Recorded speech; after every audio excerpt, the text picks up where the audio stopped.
What did I say? What did I say only a few weeks ago? You had one more shot to prove that you had any taste at all. Game after game after game decided by the community. Our penultimate video of the year was Hellboy Web of Weird. It was a disappointment, but we still had one to go. And would you believe it? Tintin Cigars of the Pharaoh did not redeem you. That means this year, you went 0 for 5. Tintin Cigars of the Pharaoh is developed by Pendulo Studios, a Spanish development company who seemingly have yet to release a game that breaks past an average rating of 60%. But ratings aren't what I'm focused on. I'm here for quality, I'm here for story, and a dedicated adaptation of the adventure books that I cherished as a child. I found quite a bit of difficulty getting that in this game due to the fact that it crashed 3 times in a row when I tried to launch it. Once you do get through the obstacle of loading the game, you start off in the exact same place as the comic of the same name, on a cruise ship in the beautiful Mediterranean Sea. Knowing the story well, I figured we would be sticking to its paces, but of course it can't be identical. There's an interactive element now. It's a video game. But rather than get on with the intrigue and mystery of the original books, this game is chock-a-block with unexceptional and boring minigames. Take for instance the first few minutes where you dash around the ship, avoiding poorly defined obstacles while chasing after a piece of parchment. If you miss the QTEs or act too slowly, you start from the beginning. There's a lot of this. Once you make it onto the main deck, there's an area you don't have access to because the server has gotten his head jammed between the bars of the gate. So it's up to you to track down Wax to make his head slippery enough to get through the bars. I'll take this moment not to also criticize the voice acting in this game, but Be generous to people who ask you for wax. what the fuck?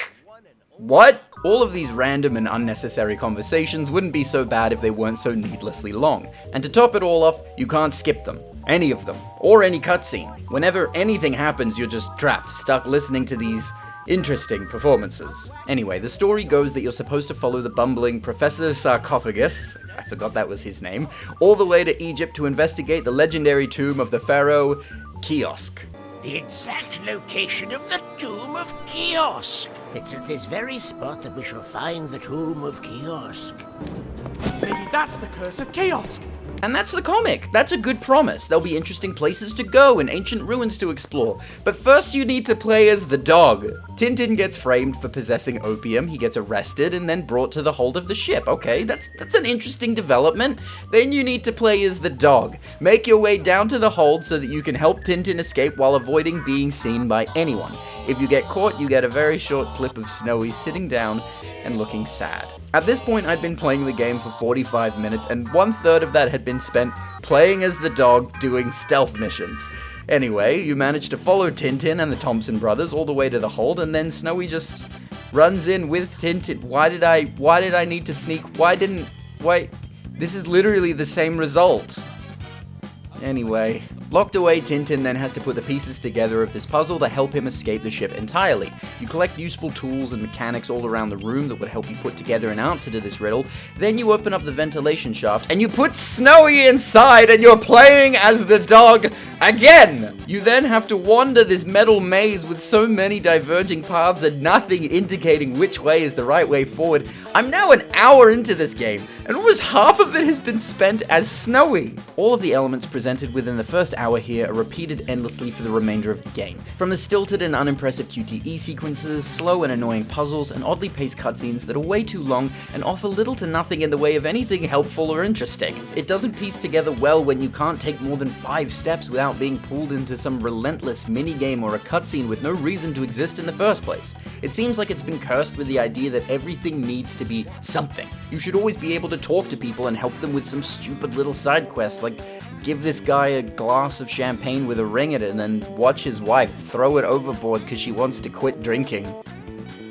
Huh? Really, this could have been a decent game if it just followed the story as it was. It doesn't need to be exact, but there's a lot of fat to lose here. Too many puzzles that are uninteresting and unintuitive. Too many obstacles that use too many pieces. Too many cutscenes that take up too much time. Too much time spent as the fucking dog!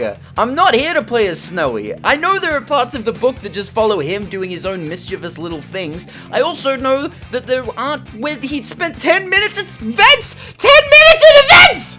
Why is there so much padding? The game hasn't even started yet. From all the games that I've played this year, especially the ones decided for me by you, All of them seem to have suffered from the notion that people will play your game if it ends up being good, instead of utilizing those first few precious hours to make something actually impressive, something actually noteworthy, something worth sticking around for. When it comes to asking people to dedicate a good chunk of their time to something you create, you need to be able to sell it quickly and sell it well. Tintin used that time to run around the deck of a ship after a piece of parchment. Hellboy used it by having you slowly trudge through arenas filled with training dummies. Have a Nice Death showed off its barren level design. Blanc actually made something kinda captivating, while Minecraft Legends crafted something interesting. If you ignore the opening cutscene that's, fun and cute, you do at least get to explore and have fun at the start of the game and learn its mechanics freely. Out of all the games that the audience has picked for me this year, this one was easily the best. Who knows if I'll continue the community polls in the future, maybe I'll just curate my lists a little better. But speaking of polls, you, the audience, can now start voting on your favorite game of the year, as I'll be posting polls for a massive bracket to decide the very best game of the year. Have your pick, enjoy yourselves, you weird people. It may be the last time you get the chance. But probably not, I'm a bit of a sadist. Also, just a last minute addition here, I just found out that this game has a collector's edition. It's 324 Australian dollars. What the fuck? Are you kidding me? Waxing the floor is the best chore ever. And the lower you keep your head, the less likely people will come and whack it. That's my one and only motto.